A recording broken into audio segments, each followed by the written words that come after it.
the maracas, I go chick, chicky, boom, chick, chicky, boom. Welcome to No Laughing Matter with Cuba Pete, a show that takes a critical look at the disparities between medical school education and society's growing healthcare inequities.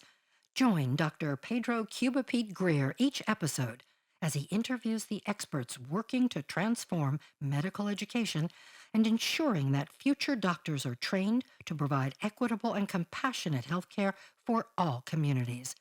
Dr. Greer received the Presidential Medal of Freedom in 2009, honoring his dedication to providing health care to underserved populations.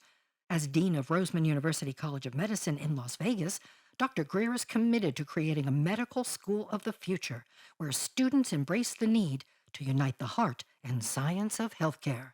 And now, the host of No Laughing Matter with Cuba Pete, Dr. Pedro Cuba Pete Greer. Live from Studio A in Las Vegas. Hi, this is Cuba Pete, No Laughing Matter. I'm Pedro Joe Greer, and I'm the Dean at the Roseman University College of Medicine. And the idea of this show is to see the interaction of society and medicine and medical education and what we can do to change it. Well, today's guest is somebody who I had the utmost admiration for and had read a few of his books before I came out here. But then I saw him on PBS.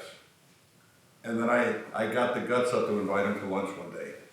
This is truly one of the most brilliant, caring professors I have ever met in my life. It is Michael Green. He's an associate professor of history at UNLV's Department of History. He obtained his undergraduate and his master's degree at UNLV and his Ph.D. at Columbia. Today he teaches at UNLV as well as teaching us all when he's on these programs. 19th-century American, Nevada, and Las Vegas for the history department and for the honors college. The number of books that he has written are long. I'm just going to name a few because I found them fascinating. I also learned from his writings how Lincoln treated the Native Americans, which was not very good. You know, those are not stories you hear about in the South. Actually, in the South, they don't talk about Lincoln at all. I've heard that. He published Power, Lincoln and His Party During the Civil War, Politics in America in a Crisis, The Coming of the Civil War, Lincoln in the Election of 1860, Las Vegas, A Sentinel History. He wrote this with Eugene Morwicz in 2005. Nevada, which I recommend to everybody, A Journey of Discovery, which is a middle school textbook. But the one I was referring to, actually, I had trouble with the middle school textbook, so I had to go to the bigger one. Oh, yeah. Nevada, History of the Silver State. He has worked aggressively with history of organized crime, and are you working on a book on that now in the 20th century, indeed, aren't you? yeah. Yes. And also the one on the history of the Great Basin you're working. Having said all that, he is also at the University of Nevada Press. He edits the Wilbur S. Shepperson Series on Nevada history and is on their editorial board. But the coolest board he's on is on the Mod Museum. That is the coolest, no question. And he's also the director for Preserve Nevada and the executive director of the Pacific Coast branch of the American Historical Association. I'd like to welcome you all to meet Dr. Professor Michael Green, who has taught me more about this state and actually so many things in the world just listening to him. And I'd like to start off, first of all, how did you get to Las Vegas? Well, first I want to thank you. You were very kind, too kind, and I've learned a lot from you. I want to be sure I mention that. I like to say that my family was run out of Los Angeles on a rail, but it's a little more complicated. I was 2 years old when my family moved here, and my grandparents had retired here, and my mother didn't like the big city. Las Vegas then had a population of about 100,000. And she wanted to be closer to mom and dad, so she said to my dad, "You're going to get a job as a casino dealer." He was working at IBM, coming home each night with work and a headache. And he got a job as a casino dealer, and he came home each night with a headache, but he didn't bring work with him. And for those who've seen the movie Casino, the guy Robert De Niro played fired him from his dealing job. And my dad was not involved in the bombing. At all. Just want to get that across. We just want that innocence out there. I got to get that out there. Okay. So that's amazing. But I think from a medical education perspective, when we take care of individuals as well as populations, history becomes so important. And the history of Las Vegas, since we're going to be in the communities, is vitally important. I'm surprised sometimes when I'm talking to my peers, because one of the places we're very involved in is the West Side, and have no idea of the history of the West Side, why it's called the West Side, and the fact that they had riots there. I think it was 1970 or 69. Around then. Around then. And all the things that had happened here, including the history of the Moulin Rouge, which lasted a incredible 6 months or something of that nature. But pretty much. How important do you think it is to take care of a society that you don't understand their history? Well, I don't think you can. And let's consider West Las Vegas. Here is an area where African Americans were forced, starting in the 30s and into the 40s. It was happening before, but especially then. No running water, no paved roads, no phone service for a long time. And it took a while to develop a large enough population to have a leadership class. You had the workers, and they were working hard, but you need people who have the political background, the educational background, to be able to go in and negotiate and organize. And you see that in the 50s and 60s, as you do nationally. So our civil rights movement here is kind of a microcosm of what goes on nationally. But think about the history of things like the Tuskegee syphilis experiment and that sort of thing. Which went on for a couple of decades, by the way. Absolutely. And the number of times an African American, and it's not only African Americans, but certainly for this case, could not get proper medical care and could not find a doctor to trust.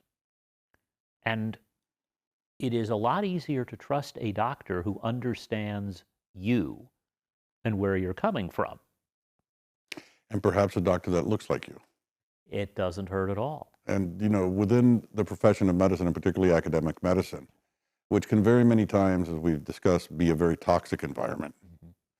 We're also, the numbers show it. We're racist, we're sexist, we're xenophobic, and we're elitist. And we have to change that in our profession. We're supposed to be a profession of serving. But you can't serve people unless you understand their history.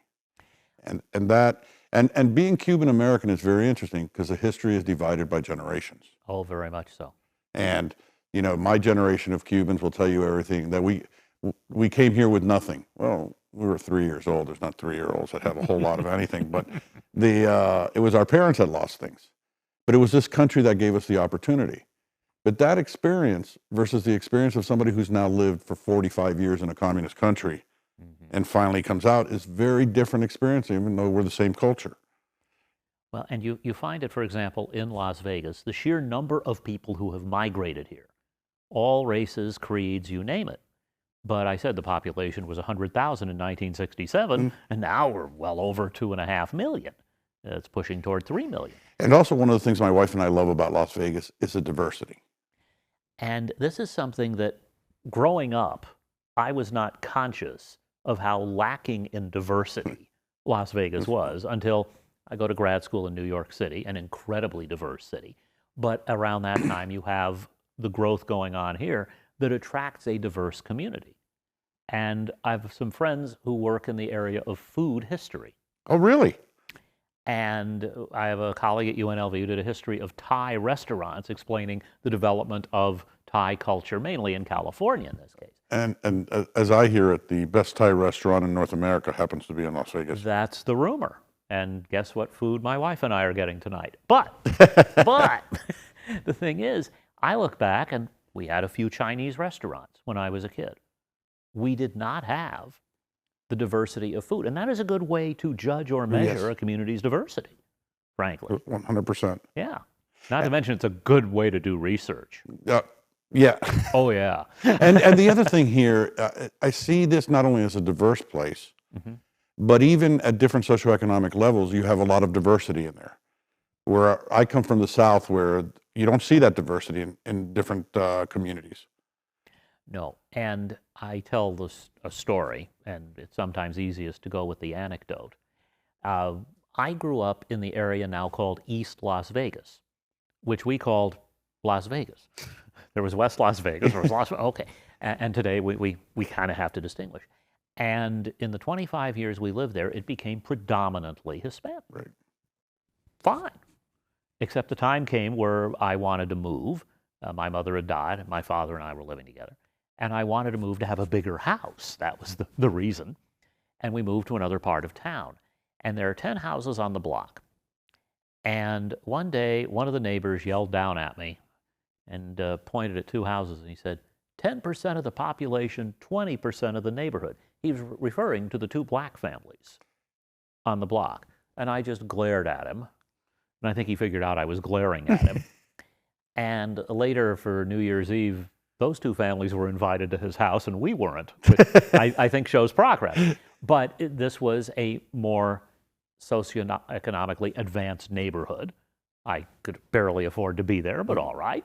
But bigger houses and all that. And so you have families who could afford to live in more upscale areas moving to the upscale areas. And one of the things that we experienced in the South during desegregation, and I want you to know, I went to the University of Florida, and in '73 was the second year they had desegregated the Southeastern Conference. And these are sad commentaries. Oh, yes. And it was funny. My name is Pedro Jose Greer. Whoever was assigning rooms assumed I was black because my name was Greer, but had never heard of Pedro Jose. So I was actually put in the black half of the dorms.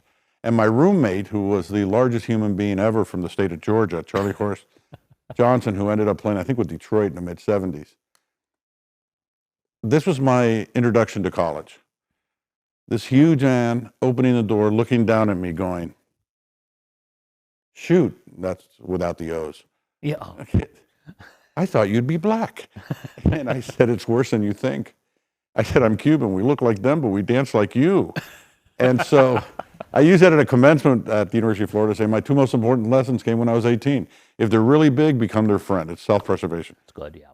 And number 2, as we celebrate our differences, why don't we look for what we have in common, which greatly outweighs the differences we have. But from a medical perspective, and the students, I call it being culturally humble. Because unless you understand a person's history and their culture, you can't properly treat them or even speak with them or ask them questions. And it becomes something that we're missing in medical education is history. I think it's true. And mind you, the first day of class, when I'm teaching a survey, I'm teaching a History 100, as we call it.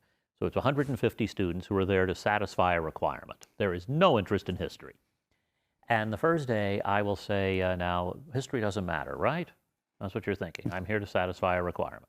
Do we have any medical professional here? Anyone who's going to go into medicine? And a couple of hands go up, and I walk over to the closest one. I say, so what are you going to do? She said, I'm going to be a nurse. And I said, oh, I'm sick. Talk to me. She said, well, what are your symptoms? And I told her, and she said, when did they start? I went, history. You just asked history. And if you don't think like a historian when you are in medicine, you are going to miss things. It was interesting because you're 100% correct. And the way I would do it with my histories was I'd always ask, why did you come to the office today? Well, 10 years ago. No. Why did you come today? And then you work your way back through history and see how that all fits in.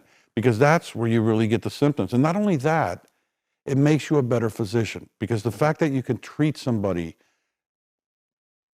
as a fellow human being without this power differential going on, you're going to get a much better history, and the person's going to feel a lot better because you've made them feel good, not just physically, but emotionally, and all the ways that you do with that.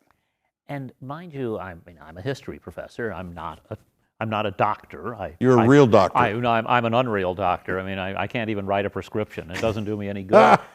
But in teaching a class, I try not to be, if you've seen the movie The Paper Chase or the TV series, I'm not a Kingsfield, and I can't be. And I want them to be comfortable in the You want them to learn. And that's the easiest way to learn. And if you're terrorized, in my opinion, you're not going to learn. Which is one of the great things that in academics you have and we don't in medicine. We don't train doctors how to teach. No Laughing Matter with Cuba Pete is sponsored by Roseman University College of Medicine in Las Vegas. We're transforming education by reimagining healthcare and committing to serving the health needs of all communities. And by our generous sponsors listed in the description of this episode. And yet, we sometimes suffer Yes. from not properly training people to teach history or other subjects. And it's so important. And my graduate advisor, and you mentioned my going to Columbia, between us, he and I have won 1 Pulitzer Prize. Wow. He really? won it. Yeah, he won it.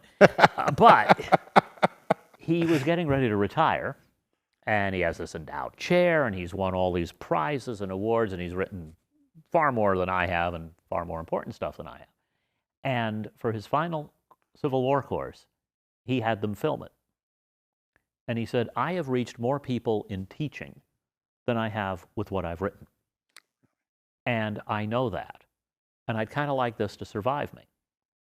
And he's still with us, but you can go on YouTube and you look up Eric Foner, Civil War, and they called them, I think it was like massive open online courses, they called them MOOCs, which always sounded like something Lenny Briscoe would say on Law and Order. We're going to arrest the MOOC. You know.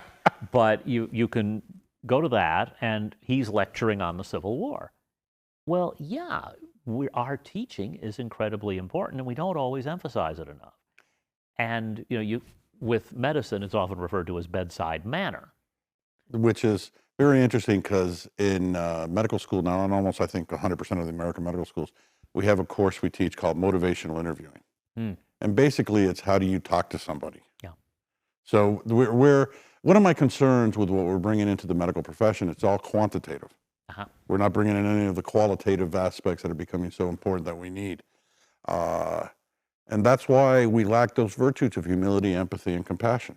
The other reason I think is because undergraduate education nowadays, you can be a pure science major, not take a liberal arts.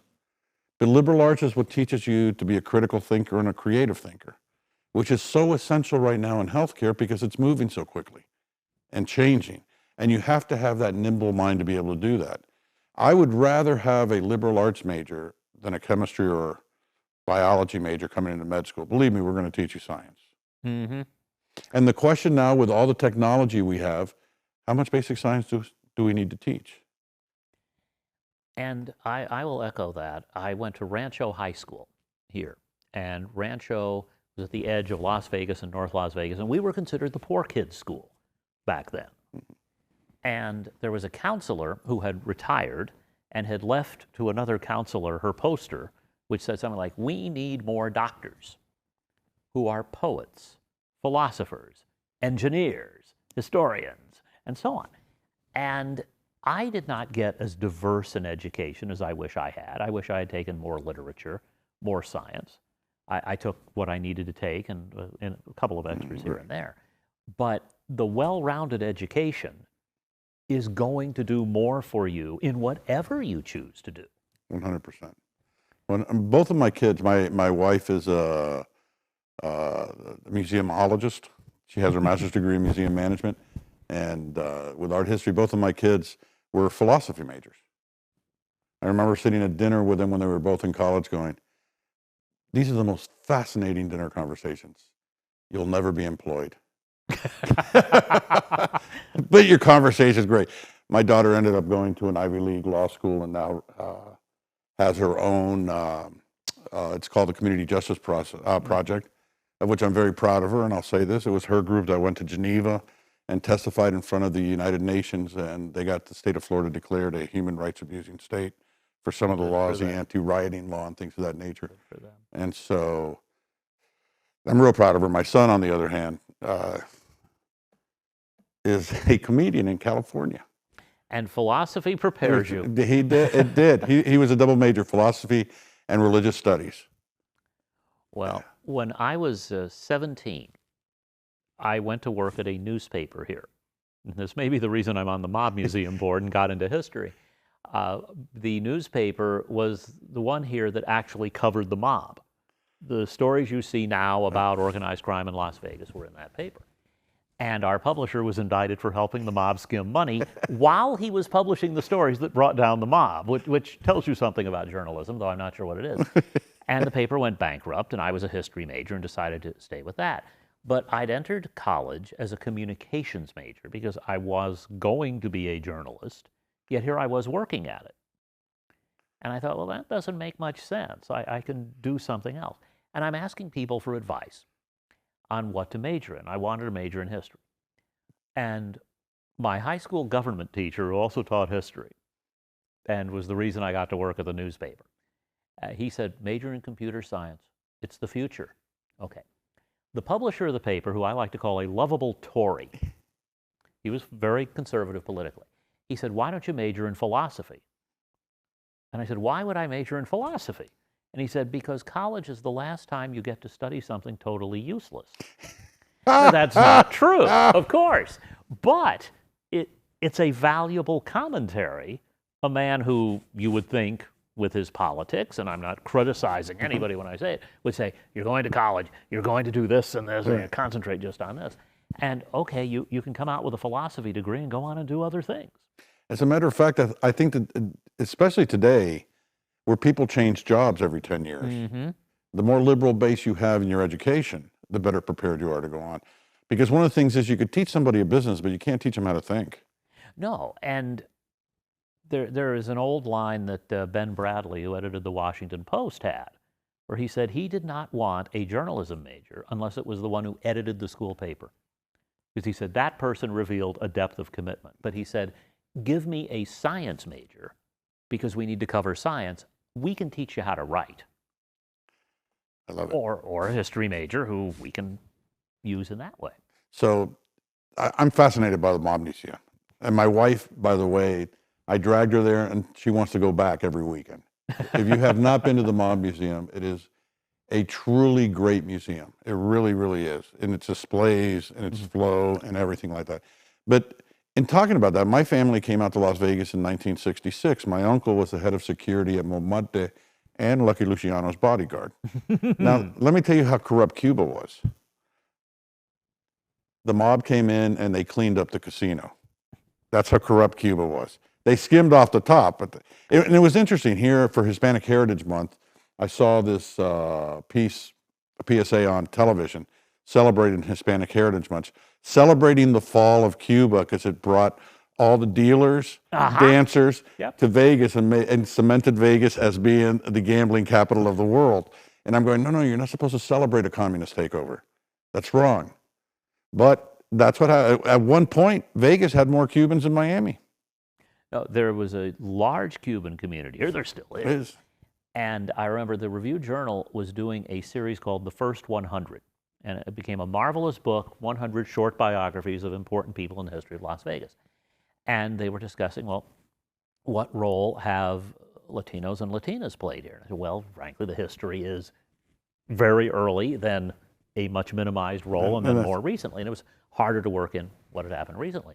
And they said, well, do you think there's someone we can include? I said, I can name someone who affected our defense industry by building up Nellis Air Force Base on the test site, and helped the gaming industry by building up the personnel there. They said, who? I said, Fidel Castro. They said, we don't think we're going to do that. And I agree. I got in my joke. But it's true. And in fact, I had a high school Spanish teacher who had been a university president in Cuba and had to leave. But when you talk about the mob cleaning up casinos, it's funny because the odds tell you the house is going to win. There are several people who've been credited with the quote, if you want to make money in a casino, own it. That's the best way. And they don't need to have crooked games to win. And the mob understood that. They actually approached it that way here for the most part. Bad apple in every barrel and all that. But I appreciate what you say about the Mob Museum, and I help with the research, and I go in and I make comments. And there's also a display case about the police in New York City featuring my grandfather, who we nicknamed Sticky Fingers. Whenever someone says, is there police corruption? I said, I am the grandson of police corruption. But it's an interesting story of how we got the museum and the purpose and all of that. Because we have a reputation for implosions. And the federal government had built this building in 1933, and was going to get rid of it because they didn't need it anymore. It's a beautiful building. I know. And the mayor was Oscar Goodman, who'd been a mob lawyer. And Oscar being Oscar, he said, look, you can't get rid of that building. I tried my first case there. I threw up on those steps. So they said, well, if you make it a cultural center, you can have it for $1, basically. And, okay, what are we going to put in there? Cultural, that's history, okay. And they wound up with that. Well, the head of the FBI here, Ellen Knowlton, was retiring. And Oscar made a presentation, and he said, I have a job for you. And she became the head of the nonprofit.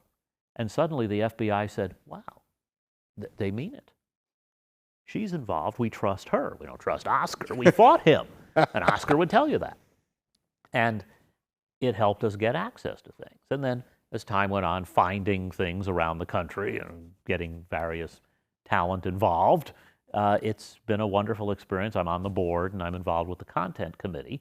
So I get to play a little role, and it's very gratifying. So what can you tell me, since the book is not published yet, on organized crime in North America? First of all, Las Vegas is a good central location to concentrate on, but, and this is one way to look at it, we have a display at the museum where we have a bunch of cities and you just press the button and, right. Oh, San Francisco had a mob. San Francisco? Really? Yeah, it's everywhere. Tampa had a mob. Tampa did, and in fact, trivia, Estes Kefauver, and this is the way we justified the mob museum, Estes Kefauver had his committee investigating organized crime and came here and held a hearing in the courtroom. At the time, the population was about 25,000. He went to 14 cities. Las Vegas was the smallest city by far. The next smallest city was Tampa. Ah. So they hit Florida. I'm sure they hit the beaches too, yes. while they're there. Meyer Lansky? Yeah, why not? But again, you've got this all over the country in some form or another. There's always some illegal activity. I was telling the story that during my residency, I was at the public hospital, and we had a Ward D, which was for the prisoners. And it was during the Orange Bowl. Penn State was playing, and I get called to go see Joe Paterno. And I'm saying, they arrested the head coach? It was the mob guy from Tampa, Joe Paterno, that they had in prison there. I said, oh, thank God. The other one was really interesting. A dear friend of mine who was a hematologist, who was an old Miami family, what they used to call the Gladesmen, where they used to live in the Everglades, that the family considered the fact that he became a physician, that he was lazy. And so it was his first cousin that I was visiting in prison for gator poaching and running cocaine. I said, oh, those two go together? I didn't know that. You might find somebody arrested for one of those. Exactly, but in South Florida, not much you get them for both. Poaching here. Well, apropos of Joe Paterno, I had a best friend, his last name is Augusta. Well, we had a mobster here named Joe Augusto. And people kept calling his house and saying, hey, is Joe there? It's ridiculous. And finally, one day his father had enough. We were kids. His father said, no, what's it to you? And they never got another call. I love it.